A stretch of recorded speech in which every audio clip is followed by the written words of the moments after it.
ప్రతిపక్షంగా ఉన్నటువంటి వైఎస్ఆర్ కాంగ్రెస్ పార్టీని రాజకీయంగా ఎదుర్కోలేక పోలీసు యంత్రాంగాన్ని ఉపయోగించి ఫాల్స్ కేసెస్ పెట్టి ఇబ్బంది పెట్టి అణచాలనేటువంటి ప్రయత్నం పెద్ద ఎత్తున జరుగుతూ ఉంది. ముఖ్యంగా డీఫాక్టో సీఎంగా ఉన్నటువంటి నారా లోకేష్ గారు ఇదే పనిగా ఉన్నారు.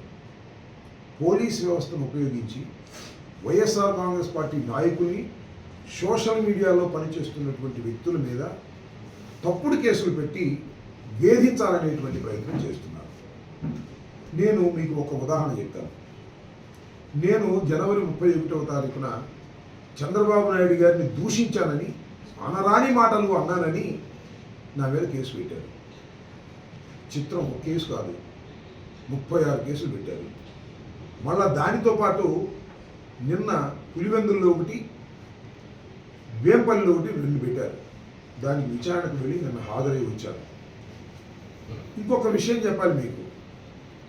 పూడి శ్రీహరి వైఎస్ఆర్ కాంగ్రెస్ పార్టీ మీడియా ఇన్ఛార్జిగా ఉన్నటువంటి వ్యక్తి, పార్టీ జనరల్ సెక్రటరీ. ఆయన ఒకసారి అరెస్ట్ చేశారు. దేనికి అరెస్ట్ చేశారంటే చంద్రబాబు నాయుడు గారి మీద పోస్ట్ పెట్టారని అరెస్ట్ చేస్తే కోర్టు వారు బెయిల్ ఇచ్చారు. హైకోర్టుకి వెళ్ళారు. హైకోర్టులో బెయిల్ స్టే చేసినట్టుగా చెప్పారు. ఆ తర్వాత బెంగళూరులో ఉంటే బెంగళూరు నుంచి పట్టుకొచ్చారు. నిన్న బెంగళూరులో హాజరుపరిచారు సేమ్ కేసులోనే. మళ్ళా చిత్తూరులోని మ్యాజిస్ట్రేట్ హ్యాస్ గివెన్ బెయిల్, అంటే కుప్పంలో ఉన్నటువంటి మ్యాజిస్ట్రేట్ బెయిల్ ఇచ్చారు. బెయిల్ ఇచ్చినందుకు వదిలేయాలి కదా. అదే కేసు మళ్ళీ same case Nallapadu police station Guntur, Kothapeta police station గుంటూరులో పెట్టారు. సేమ్ ఫ్యాక్ట్స్, సేమ్ కేసు పెట్టి ఆయన గుంటూరు తీసుకొచ్చారు. గుంటూరు ఇవాళ కోర్టులో హాజరుపరిచారు. ఇప్పుడు అక్కడ విచారణ జరుగుతూ ఉంది. ఇంకో క్యాబినెట్ చెప్తారు. పూడి శ్రీహరిని హాస్పిటల్కి ఎగ్జామినేషన్ తీసుకెళ్ళడానికి ఆటోలో తీసుకెళ్ళారు. ఆటోలో తీసుకెళ్ళి మళ్ళీ అక్కడి నుంచి కోర్టుకు తీసుకురావడానికి జీపులో వెనక సీట్లో కూర్చోబెట్టారు. అంటే మానసికంగా హింసించాలి అనేటువంటి ఒక ప్రయత్నం. అర్థమవుతుంది కదా అందరికీ. నన్ను అదేవిధంగా మానసికంగా హింసించాలని, పూడి శ్రీహరిని అదేవిధంగా మానసికంగా హింసించాలని ప్రయత్నం చేస్తున్నారు పోలీసు వారు. నేను పోలీసు వారికి చెప్తున్నా, అయ్యా ప్రభుత్వాలు శాశ్వతం కాదు. తెలుగుదేశం ప్రభుత్వం కలకాలం ఉండదు. మళ్ళీ వైఎస్ఆర్ కాంగ్రెస్ పార్టీ అధికారంలోకి వస్తుంది. ఇలా మీరు వ్యక్తుల్ని, లీడర్ని, సమాజంలో గౌరవం ఉన్నటువంటి వ్యక్తుల్ని మీరు ఈ విధంగా హింసించేటటువంటి కార్యక్రమం చేయటం అనేది చట్ట వ్యతిరేకమైనటువంటి అంశం. మీ పాపాలు కూడా పొందుతాయి. ఏదో చంద్రబాబు చెప్పాడనో, లోకేష్ చెప్పాడనో, ఏదో ఎస్పీ గారు చెప్పాడనో, లోకల్గా ఉన్నటువంటి సిఐలో, డిఎస్పీలో ఇలా మమ్మల్ని హ్యూమిలేట్ చేసేటటువంటి కార్యక్రమం చేస్తున్నారంటే మేము ఎంత బలంగా ఉన్నామో మాకు అర్థమవుతుంది. లేకపోతే శ్రీహరిని ఆటోలో తీసుకెళ్లాల్సిన అవసరం ఏంటి? ఇంకా నేను మోటార్ సైకిల్ మీద తీసుకెళ్ళా, లేకపోతే నడిపించి తీసుకెళ్ళా. ఆ మధ్యకాలంలో రౌడీలని చెప్పి రోడ్డు మీద నడిపించారు. అది కూడా చట్ట వ్యతిరేకం.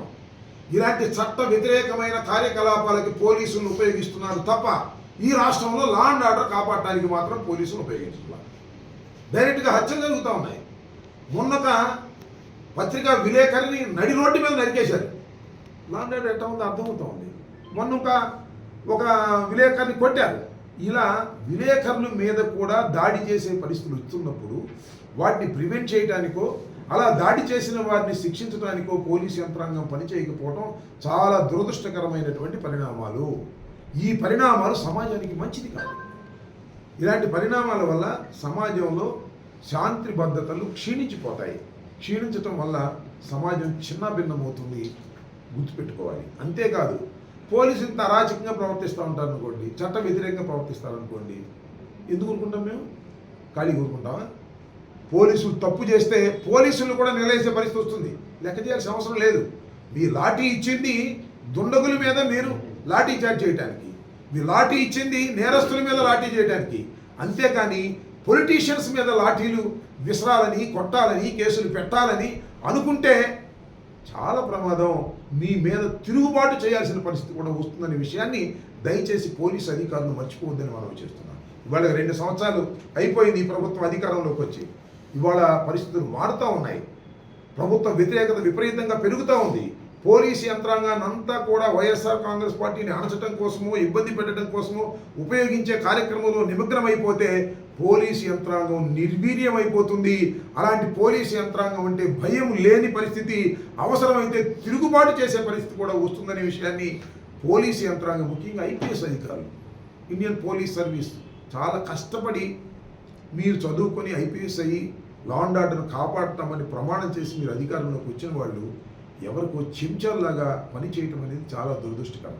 నేను అందరూ ఐపీఎస్ అధికారులని అంటలా, చాలామంది వెన్నెముకున్నటువంటి అధికారులు ఉన్నారు, కానీ వారు మాత్రం కేవలం ఒక నాన్ ఫోకల్ పోస్టులో పెట్టి ఈ ఎవరైతే ఏం చెప్తే అది చేస్తారో వాళ్ళందరినీ ఫోకల్ పోస్టులో పెట్టి మీరు ఈ ప్రభుత్వం, కూటమి ప్రభుత్వం, చంద్రబాబు నాయుడు గారు వైఎస్ఆర్ కాంగ్రెస్ పార్టీని అణచాలని ఉపయోగించుకోవటం అనేది ఒక దుర్మార్గమైన కార్యక్రమం.